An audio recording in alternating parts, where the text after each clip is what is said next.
Efésios capítulo 6, versículo 12. Eu vou ler pelo menos aqui umas duas referências. Primeiro na nova tradução da linguagem de hoje, que nos diz assim: Pois nós não estamos lutando contra seres humanos, mas contra as forças espirituais do mal que vive nas alturas, isto é, os governos, as autoridades e os poderes que dominam completamente este mundo de escuridão. Vamos na revista corrigida, que diz assim: Porque não temos que lutar contra a carne e o sangue, mas sim contra os principados, contra as potestades, contra os príncipes das trevas desse século, contra as hostes espirituais da maldade nos lugares celestiais. E temos outra referência na versão internacional: Pois a nossa luta não é contra pessoas, mas contra os poderes e autoridades, contra os dominadores deste mundo de trevas, contra as forças espirituais do mal nas regiões celestiais. Levanta a sua mão, diga comigo: Senhor Jesus, fala ao meu coração. Eu preciso receber a sua palavra que possa impactar o meu coração neste momento. Amém, amém. Pode sentar, vamos comentar, vamos meditar. Se você puder louvar ao Senhor, o Senhor é digno.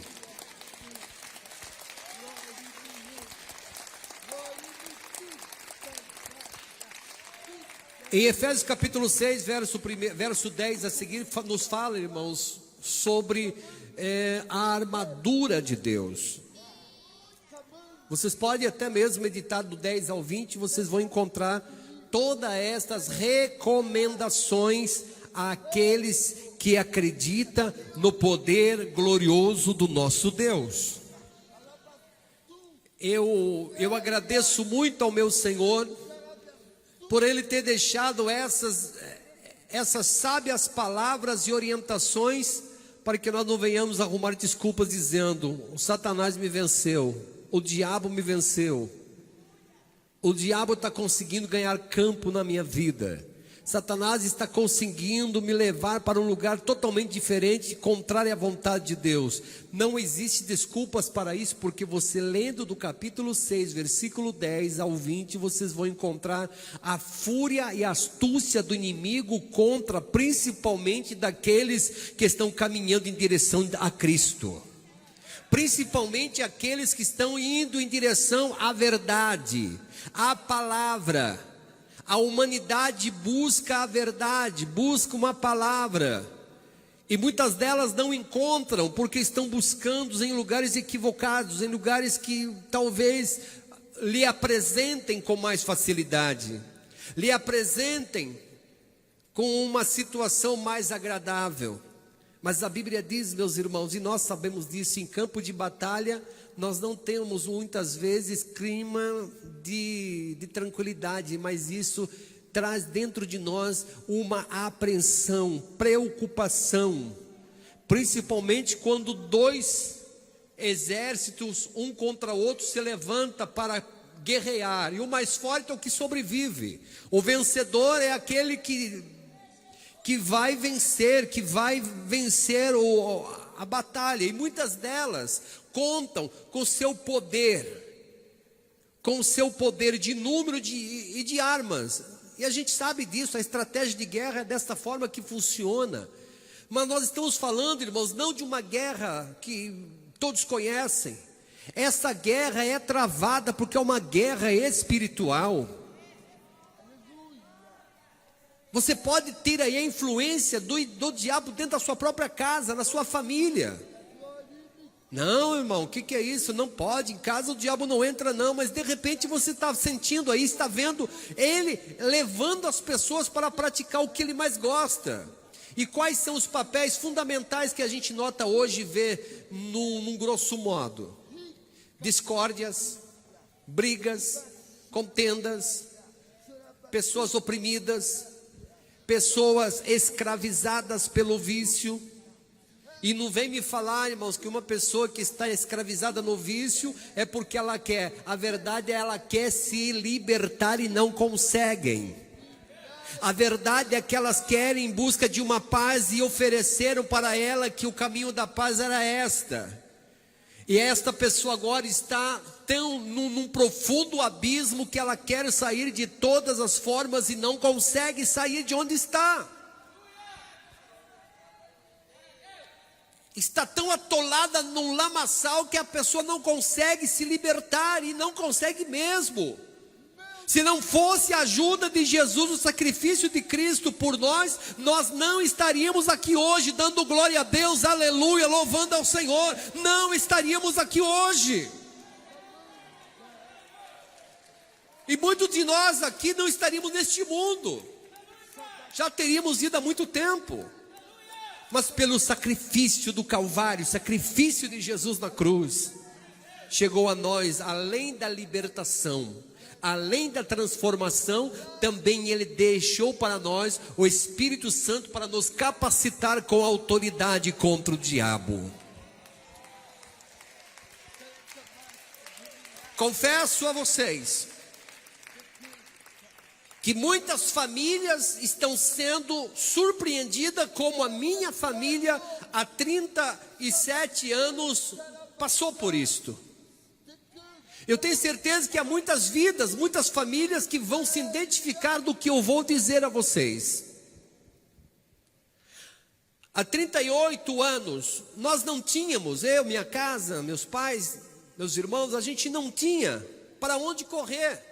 Porque a gente seguia uma direção que não nos dava, de maneira alguma, certeza que estávamos caminhando no caminho certo. Até que um dia, Satanás se revoltou dentro da nossa própria casa. E a gente não sabia como se defender. Pessoas falavam, faz isso que é bom, faz aquilo que é bom, e a gente corria atrás disto.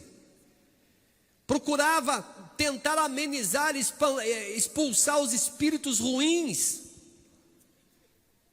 E isso não acontecia. Porque não é desta forma que a gente vai afugentar, não é desta forma que Satanás vai fugir da casa da gente, da nossa vida. Só existe um meio de Satanás fugir da vida do homem e da mulher: é ele sujeitar a Deus, resistir o diabo, e o diabo foge dele. Aí entramos em uma questão. É tão bonito usar esse versículo, irmãos. Resista o diabo. Não, não posso resistir o diabo. Eu tenho que resistir o diabo como? Como que eu vou resistir o diabo? Se ele chega de mansinho, parece que é do bem. Chega tão de mansinho que parece que ele veio me trazer a felicidade. Como que eu vou resistir um bem aparente? E quando você se envolve nesse bem que aparentemente parece um bem, mas não é, o próprio inimigo trabalhando por trás disto, você só vai se dar por conta quando você estiver totalmente envolvido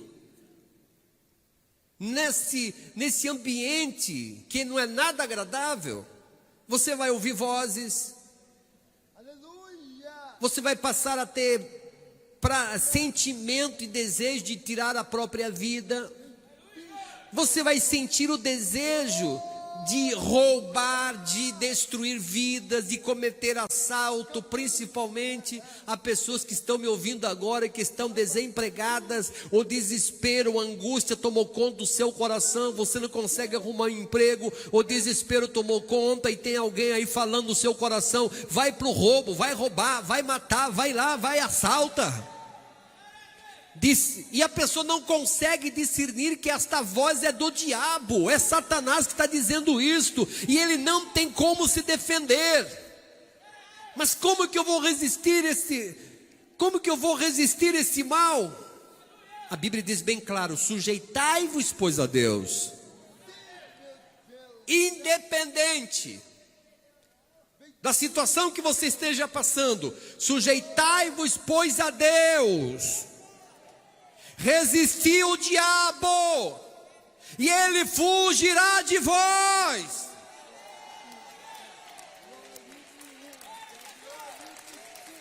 ele vai fugir. Como pontuei que aí reina um problema sério, que a gente nota, meus irmãos, até mesmo eu enxergava dessa forma, que sujeitar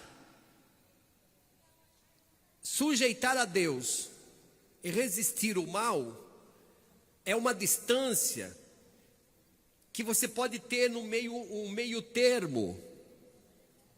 Olha, eu não estou sujeitando a Deus e nem resistindo o mal, então eu estou no meio termo. Mas esse meio termo praticamente não existe, porque está tão próximo.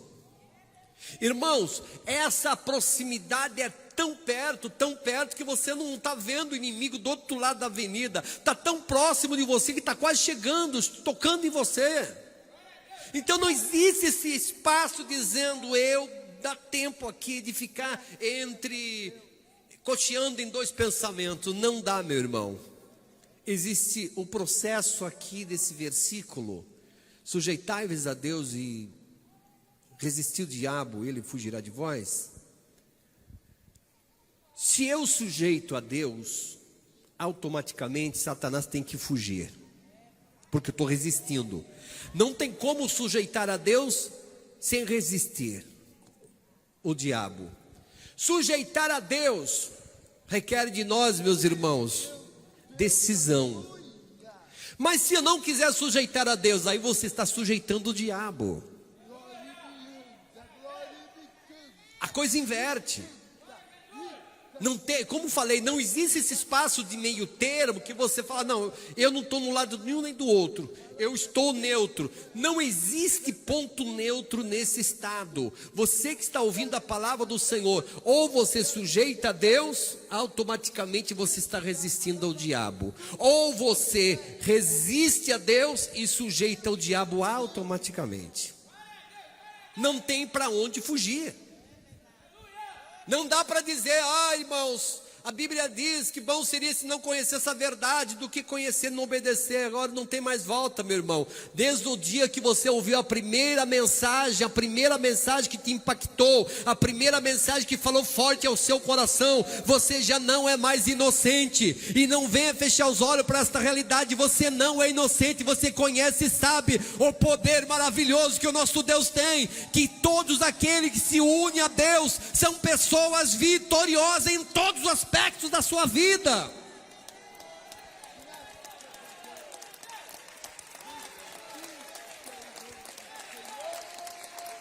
Até dá aquela pequena sensação dizendo, poxa, eu preciso conhecer sobre Deus, e também eu preciso conhecer sobre o inimigo.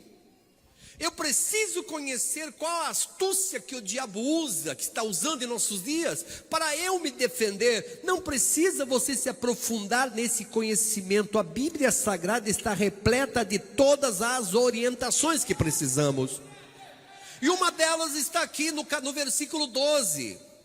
Porque não temos que lutar contra a carne e o sangue, mas sim contra os principados, contra as potestades, contra os príncipes das trevas deste século, contra as hostes espirituais da maldade dos lugares celestiais. O inimigo não perde campo. O que ele quer é ganhar campo na sua vida. O que ele quer é fazer da sua vida um tormento. Um tormento. E a palavra que está sendo lançada neste momento está sendo um refrigério para muitas almas neste momento. Então quer dizer, irmão, que a ira, a revolta que eu tenho daquela pessoa que me persegue, isso não é de Deus. Olha, você está alimentando o ódio, você está alimentando a ira, a revolta. Enquanto mais você alimenta este ódio, mais o dano é real na sua vida. Quanto mais você se alimenta disto. Por exemplo, hoje nós estamos aqui na casa do Senhor, nos alimentando com a palavra de Deus. Quantos de vocês chegaram aqui hoje, irmãos, com a vida não muito boa? Muitos. E o que a palavra está fazendo agora? Está trazendo para você um refrigério para a sua alma. Está dizendo, esclarecendo a você que você não tem que lutar contra a carne e contra o sangue. Eu confesso, irmãos, quando a pessoa não tem conhecimento das coisas de Deus, pelo desespero ele faz qualquer coisa para se ver livre do mal. E muitas atitudes que tomávamos no passado, e alguns que estão tomando hoje por falta de conhecimento, ela está a cada vez se envolvendo mais para o lado do mal. E isso vai trazer a ele maiores sofrimentos, maiores problemas, dificuldades, dores. Quem é que não quer se livrar de dores? Quem é que não quer se livrar desta dor que está te oprimindo tanto? Quem é que não quer se livrar desse mal que está te oprimindo? Desse mal que está lhe afligindo de dia e de noite?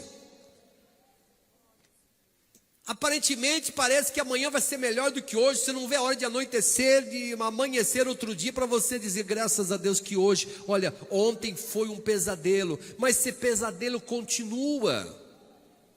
Os problemas continuam.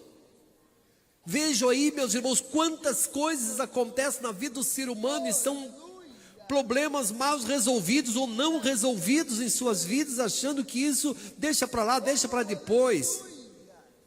Tem coisas na nossa vida, irmãos, que precisamos reaver um pouquinho, principalmente os nossos conceitos, ao ponto de chegar a uma conclusão, meus irmãos, de humildade. Quando falo se conclusão, você ser carregado de humildade, você vai reconhecer que você precisa muito da presença de Deus na sua vida. É isso que estou lhe dizendo. Você ouviu alguém falar assim, irmãos, a pessoa tem que ser humilde para reconhecer que ele é pecador. A pessoa tem que ter um pouquinho de humildade para ele chegar para Deus e falar, Senhor, eu sou um pecador. Embora crente, mas um pecador arrependido. E tem gente que tem vergonha de falar isso, tem vergonha de expressar isso diante de Deus, e Deus conhece você melhor do que você mesmo. A nossa guerra não é contra a carne, meus irmãos. Se alguém está procurando aí guerrear com alguém que está na sua frente, carne e osso, olha, você está tomando uma decisão super errada.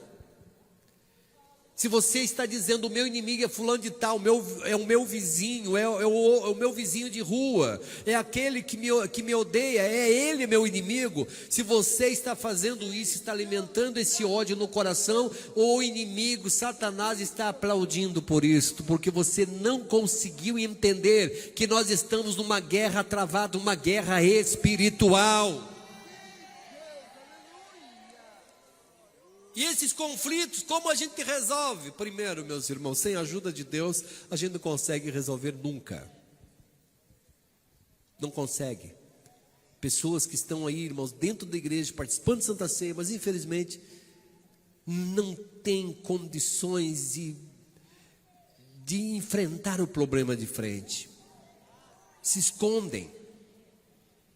E não é, irmãos, uma decisão correta, diante de alguns fatos, a gente se esconder. Nós temos que encarar o problema de frente. Ah, pastor, não dá. Para eu resolver esse problema, eu tenho que ir lá e conversar com a pessoa que ele me odeia. Como que eu vou falar com ele? Ah, eu prefiro ele lá e eu aqui. Mas esse problema continua na sua vida. E de repente é um problema tão fácil de se resolver, meu irmão. De repente é uma coisa tão simples. Uma conversa, um diálogo de 5 minutos, o problema é resolvido e você está sofrendo aí. Parece que a nossa guerra é física. E tem gente que não entendeu essa realidade, que ele parte mesmo para a guerra física, ele vai para cima mesmo, no confronto físico. E não é isso que a Bíblia está dizendo, e muito menos isso que Jesus nos ensinou. Olha como Jesus ele se comportava diante das situações. Olha quanto Jesus foi humilhado. Isso para provar a nós que nós não somos melhor do que Cristo. Somos seguidores de Cristo. Se perseguir um mestre, vai te perseguir também. Se falar o mal do mestre, vai falar mal de você também. Se criticar um mestre, vai criticar você também. É isso que nós vivemos nos dias de hoje. Mas a Bíblia está dizendo, irmãos, vai ser enfático na mão de todo mundo. Se ele tem uma Bíblia sagrada, esta palavra é a mesma. Pois a nossa luta não é contra pessoas, mas contra os poderes e autoridades, contra os dominadores deste mundo de trevas, contra as forças espirituais do mal nas regiões celestiais. Por exemplo, eu vou dar um exemplo para você. Nós estamos aqui num ambiente gostoso, irmão. Estamos aqui na casa do Senhor. Estamos aqui na igreja. Será que o inimigo, ele tem poder de atuar em nosso meio? Nós estamos aqui na igreja, esse ambiente gostoso, estamos aqui, é um glória a Deus dali, um glória a Deus de lá, de vez em quando é uma salva de palmas, assim vai. Mas a pergunta é, será que Satanás, ele consegue atuar em nosso meio, aqui agora? Consegue ou não? Consegue. Ele consegue atuar. Mas aqui não é igreja, não é a casa de Deus? Sim, aqui é a casa de Deus. Mas como que Satanás consegue entrar aqui e fazer o que ele quer? Porque infelizmente o ser humano abre espaço. Ele abre espaço. Lembra do endemoniado gadareno, meus irmãos? Havia uma legião na vida daquele rapaz, uma legião de demônios. Quando o Senhor se aproxima, aquele demônio usa a boca do indivíduo e fala: que tu viesse fazer, que vier nos perturbar antes de tempo. E Jesus vai se aproximando, e esse demônio vendo que não tem jeito, esses demônios rogam a quem? Ao Senhor: olha, por favor, não expulsa nós, mas lança nós nas manadas de porcos. E o que aconteceu? Na mesma hora houve um alvoroço na manada de porcos, e todos se precipitaram no mar. Todos se precipitaram, morreram todos os porcos. Os donos, os possuidores dos porcos, se revoltaram contra Jesus, pedindo para que o Senhor Jesus retirasse daquelas redondezas. Mas em contrapartida, o rapaz ficou liberto. A presença de Deus incomoda o inimigo. Satanás usa seus meios, seus artifícios para tentar impedir. A palavra do Senhor, alguns corações estão recebendo esta palavra de bom grado. Há outros que estão resistindo. Há outros que resistem à voz de Deus. Há outros que resistem porque acham que ele já tem uma formação, uma estrutura, e tem que ser do jeito dele. Ou talvez tenha uma opinião formada. E isso não é bom para ninguém, porque aí falta senso e humildade para reconhecer que este livro aqui, ignorado por muitos, é a palavra de Deus. É a voz de Deus. Vocês entenderam, irmãos e ouvintes de casa? Como Satanás ele usa as suas artimanhas para enganar? Não é à toa que ele é chamado de enganador. Não é à toa que chamam ele como ladrão. Como o próprio Senhor Jesus disse, ele é o ladrão que veio para roubar, matar e destruir. Mas o Senhor Jesus está aqui para dar vida e vida abundante, para os que acreditarem.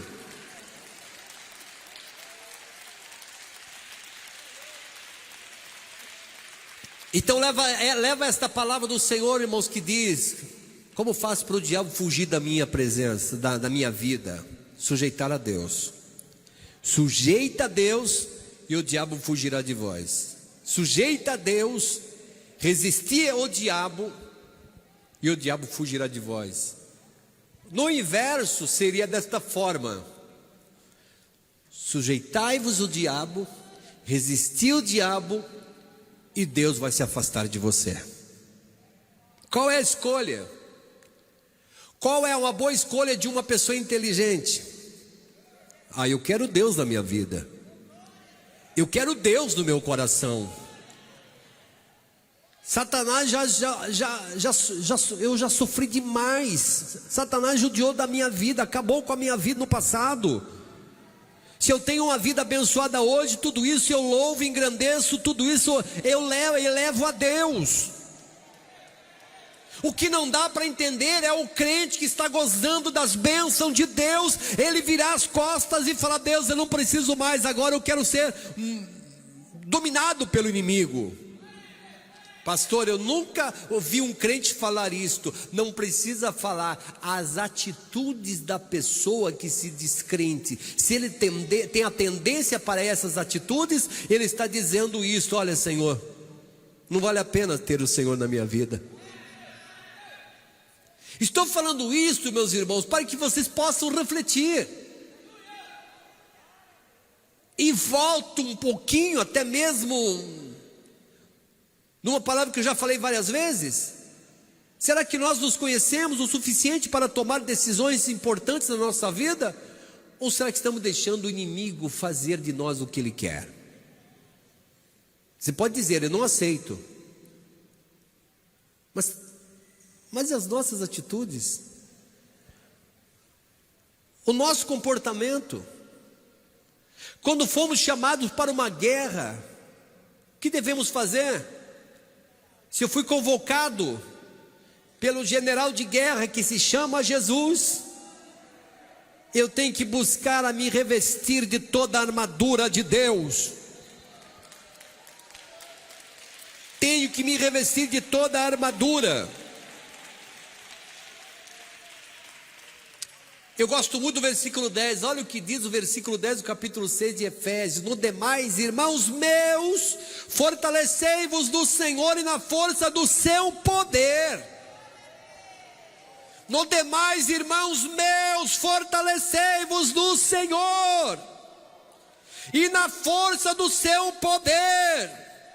Revesti-vos de toda a armadura de Deus, para que possais estar firmes contra as astutas ciladas do diabo. Não sou eu que estou falando, é a Bíblia Sagrada, a palavra de Deus, que está falando para nós, irmãos. Por que nós agimos desta forma, contrário à palavra de Deus? Temos rejeitado os momentos tão importantes que o Senhor nos chama para nós se aproximar dEle, para se revestir dEle. E nós temos arrumado desculpas para não se revestir da presença de Deus, da presença do Senhor. E isso me preocupa, porque há pessoas que conhecem, que diz que conhece a Deus, mas esta palavra não toca nele. Ele não consegue abrir a boca e nem dar um glória a Deus, não consegue se expressar diante de Deus, diante desta palavra.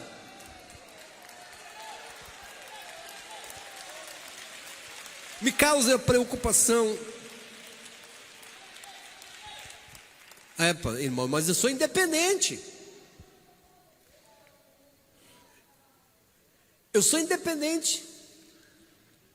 Quem é dependente aqui 100% de tudo? Você é independente, levante a mão.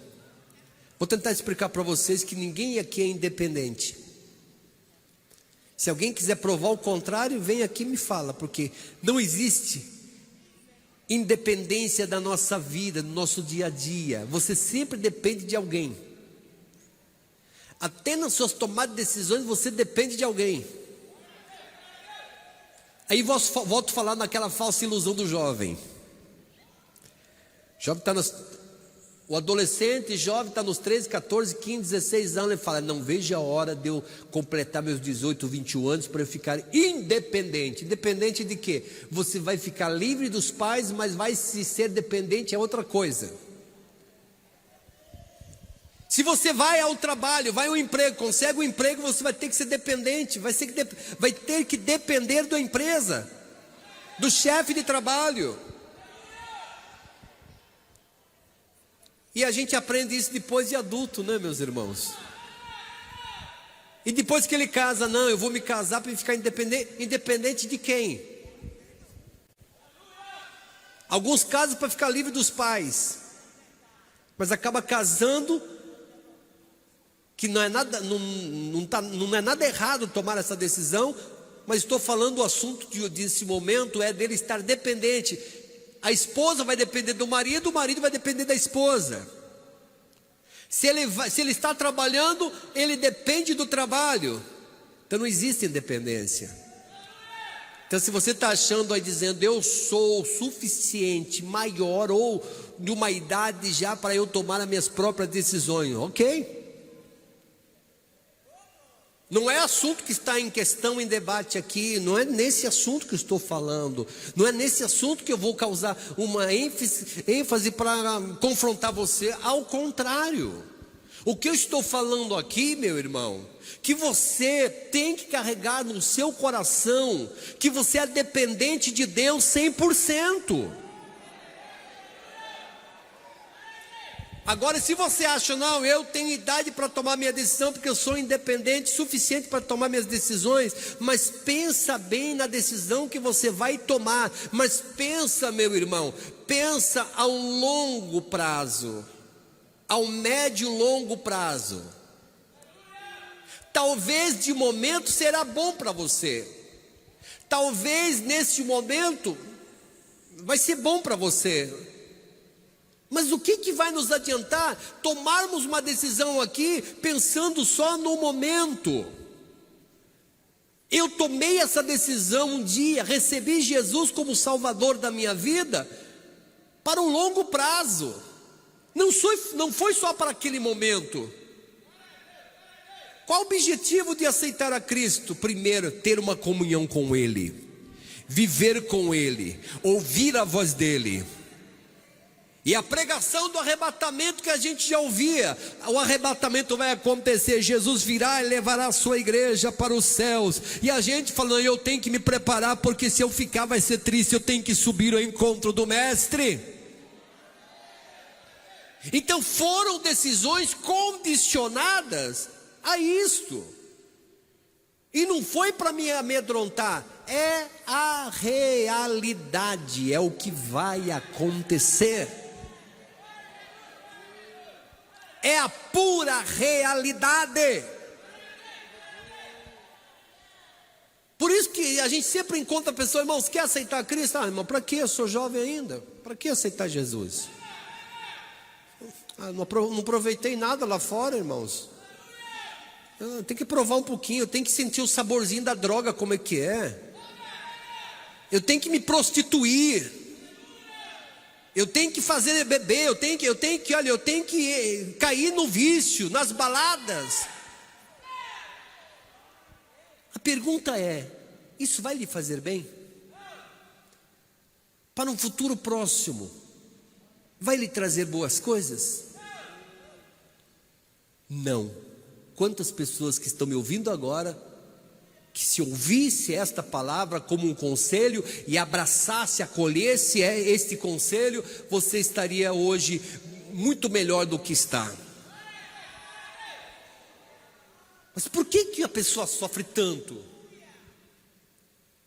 Porque ele vai cavando em lugares que não deveria nem chegar perto. Ele vai provar algo que sabe que não faz bem, mas ele se julga forte o suficiente para superar esse problema.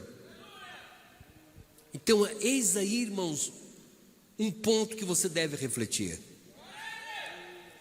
Se eu entrar aqui, irmãos, no campo espiritual e trocar vocês algumas experiências, você não vai entender, não vai compreender, e vai dizer que é exagero da gente quando a gente conta esse testemunho. Mas com o passar do tempo, a gente conhecendo e servindo a Cristo, é aquilo que a gente sempre fala: quanto mais você se aproxima de Deus, mais de Deus você quer. Quanto mais você se aproxima de Deus, mais você sente a necessidade de ter Ele na sua vida. E quanto mais você se aprofunda em conhecer Deus, mais feliz você é. Não entendeu, né, irmãos? Eu já pensava, já imaginava isso, que você não ia entender esse processo. Esse processo que muita gente não compreende. Eu vou ser crente, eu vou sofrer, eu vou ter que abrir mão de muita coisa. A gente começa a colocar, irmãos, na balança para ver se vale a pena ou não vale a pena. Não dá tempo de você buscar a balança para pesar se vale a pena ou não vale, meu irmão. Quem tem Jesus, ele tem motivo para comemorar todos os dias do ano. Eu acho que se resume nisto. Mas infelizmente, já vou encerrar aqui. Mas infelizmente uma coisa, irmãos, que a gente está vendo. Eu estou observando e vendo isso, irmãos, ao meu redor, no meu dia a dia. As pessoas que estão resistindo a Deus. Há muitas pessoas que ele tenta criar um Deus segundo o que lhe convém. Ele diz: Deus tem que me aceitar do jeito que eu sou, tolerar do jeito que eu sou, e Deus não pode me repreender, porque senão Ele não é Deus, porque Deus é amor. Deus me ama.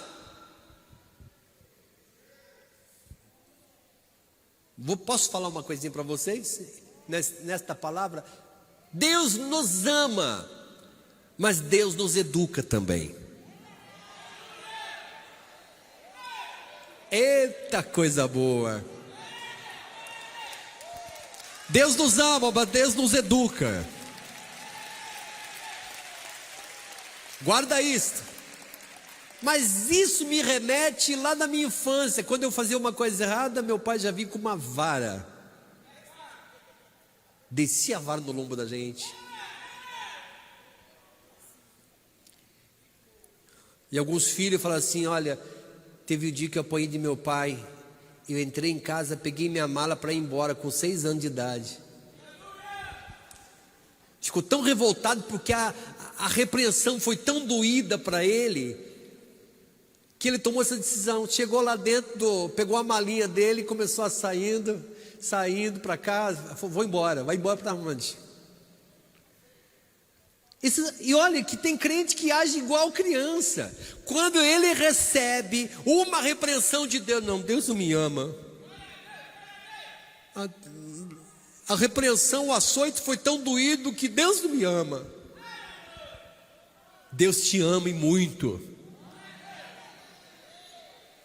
Nós temos que sair daqui hoje, irmãos, com esse pensamento, com isso na cabeça. Por que Deus me ama tanto eu desta forma? Por que Deus me ama tanto assim? Mas o amor de Deus é tão grande que Ele não desiste da minha vida. Por que Ele me ama tanto? Por que o amor de Deus é tão grande desta forma? A gente faz coisa errada, Ele está dizendo: meu filho, eu estou aqui para te perdoar. Eu estou aqui para te dar mais uma oportunidade. Eu estou aqui para lhe dar mais uma chance.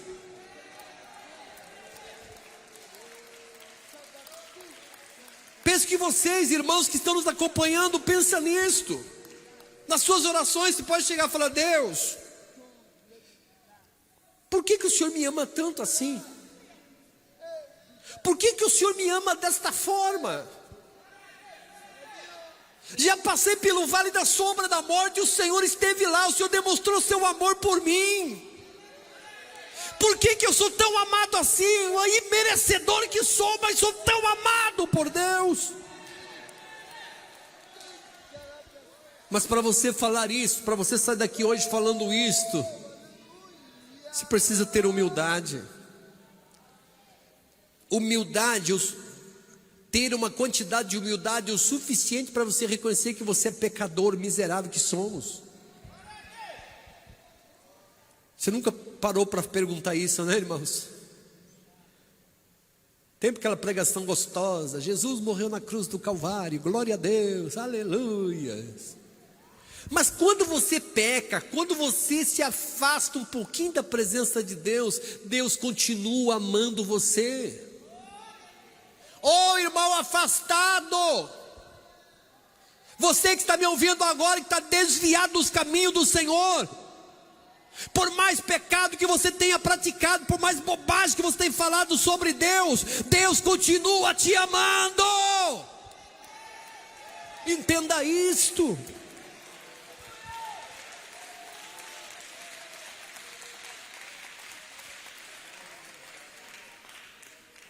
Por que o Senhor nos ama tanto assim? Pecador que somos, cheios de defeitos,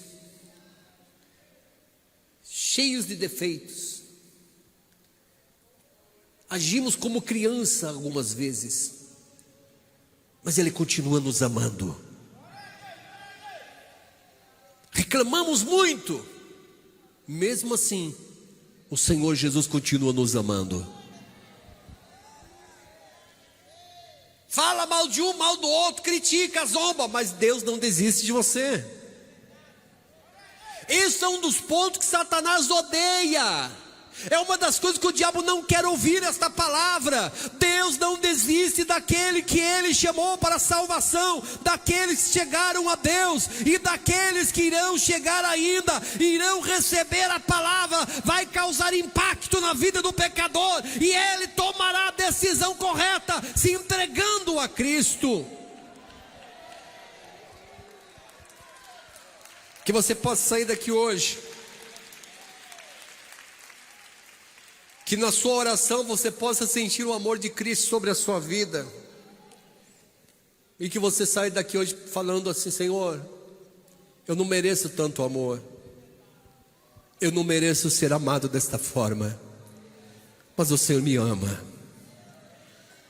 e a prova do meu amor, o que eu posso fazer para retribuir, a prova do seu amor para com a minha vida, o que devo fazer para retribuir, o que devo eu fazer?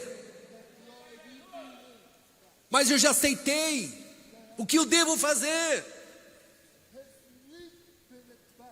E você que é pecador, você que está aí resistindo, você que já até falou com Deus: Senhor, se o Senhor me abençoar no que eu estou pedindo financeiramente, aí eu vou me entregar a Jesus. Não faça isto. Seja humilde e reconheça que você depende dEle. Você depende de Jesus. Que bom seria se iniciássemos uma oração, falando isso com Deus, apresentando isso para Deus. Por que o Senhor me ama tanto assim, Senhor? Por que o Senhor me ama tanto assim? Por que o Senhor me quer? Para que o Senhor me quer? Tenho tantos defeitos, sou um pecador, sou necessitado. Por que o Senhor me ama tanto? O que o Senhor fez por nós na cruz? Eu tenho certeza, Senhor, que no momento que estava pregando, os que estavam com aquele escravo de um martelo para pregar o Senhor na cruz no madeiro, o Senhor estava pensando em mim. O Senhor estava me vendo. Oh Jesus, eu te amo tanto, tanto, tanto. Este amor é imenso, e nada vai separar o meu amor do Senhor. Nada.